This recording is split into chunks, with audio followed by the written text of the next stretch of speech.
This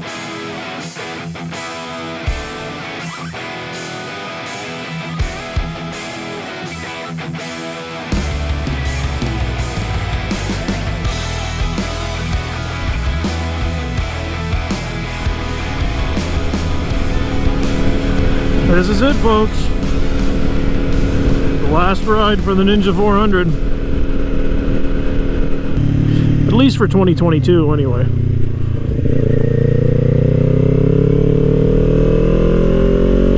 It's been a very uneventful year for this one. It's been pretty darn uneventful for most of my bikes, but this one especially.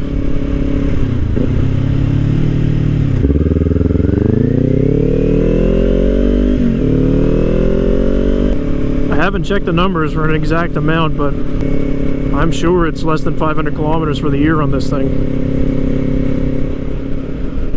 Usually around this time of year I'd be trying to plan some kind of ride through Albert County to check out the colors. Haven't even really had time to do that this year.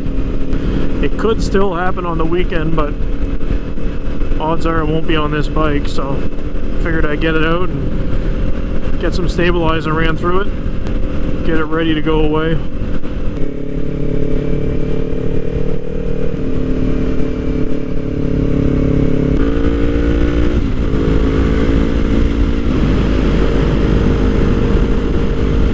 The actual total number of kilometers for all bikes combined this year is probably around 5,000 or so,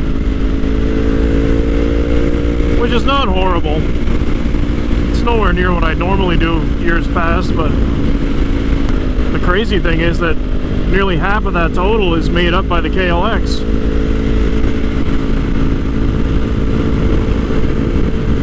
That would have been unheard of before. Between commuting for work and one longer 800 kilometer trip on it, and just getting it out and using it more in the woods this year, racked up a fair bit of kilometers on it. As I'm sure I've said before, though, haven't been getting much use out of this bike lately, but still no intention to get rid of it.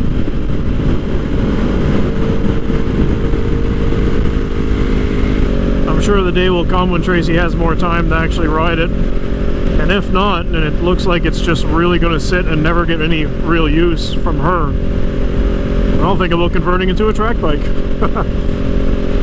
I mean, right now I can justify keeping it around and, you know, paying the insurance on it, because that's all I pay on it. It doesn't owe me anything, so if I can justify having it sit around and paying the insurance fees on it, then if I convert it to a track bike, all those fees go away. Oh man, that sucks. Not that this thing costs a lot of money to insure, but once that cost is gone, then it's even easier to justify keeping it around.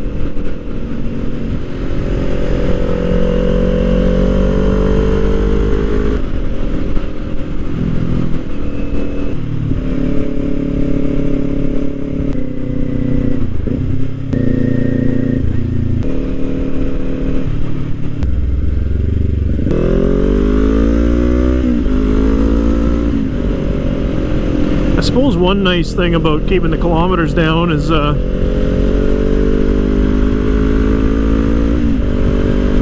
time and money spent on maintenance takes a big dive too. At this pace, it'll be years before this thing is due for a valve set. I think besides all the work I did to the ZX-10 this year, the only real maintenance or repairs I did was replacing sprockets on the KLX, which is something it was getting kind of overdue for.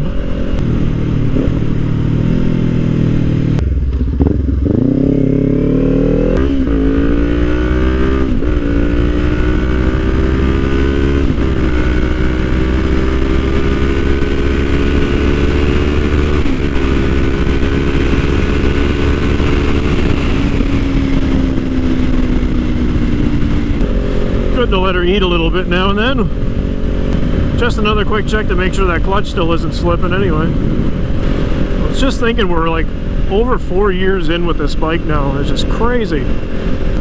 The last 2 or 3 years have just been a blur, so that, you know, really adds to them.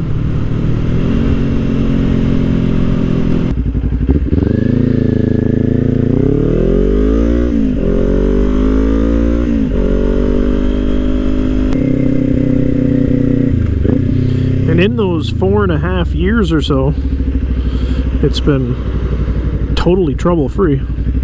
Well, obviously, besides the clutch, right? Granted, having this kind of problem with a clutch is a pain in the ass, don't get me wrong. It's unacceptable, really, but at the end of the day, I've got less than $100 into the fix. So if that fix lasts, it's, you know, it's not so bad. The one thing that worries me is that I've seen a couple of people mention that they did this, they put the springs in, and well, the springs at least, I don't know if they put the other parts in from Kawasaki, but with the springs the clutch still wore out quicker, or at least, you know, similar to what it did stock. That's troubling. It makes me wonder if the only reason the clutch is biting again is because I put the Kawasaki parts in that are making it use the rest of the discs, right? And then once they're gone, it's done. Obviously, once they're gone anyway, it's done. But without those springs lengthening their life, they could be done a lot quicker than they should be. I guess only time is going to tell, and like we've been talking about here, the amount of kilometers that get put on this thing every year, it's going to take a while before I figure it out. I'm sure I'll have the answer from other people on the internet before I figure it out for myself. I mean, really, at the age of this bike, you know, 4.5 years or so on the market, chances are if I search around enough, I'd find my answer on the internet right now. I just haven't bothered.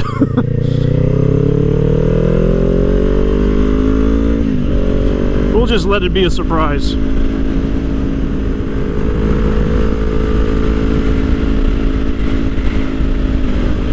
Anyway, it sure doesn't stay warm out once that sun starts to dip. We've been having some, you know, abnormally warm weather, I think, for this time of year. Nothing crazy warm, but very comfortable. That stuff just never lasts around this time of year.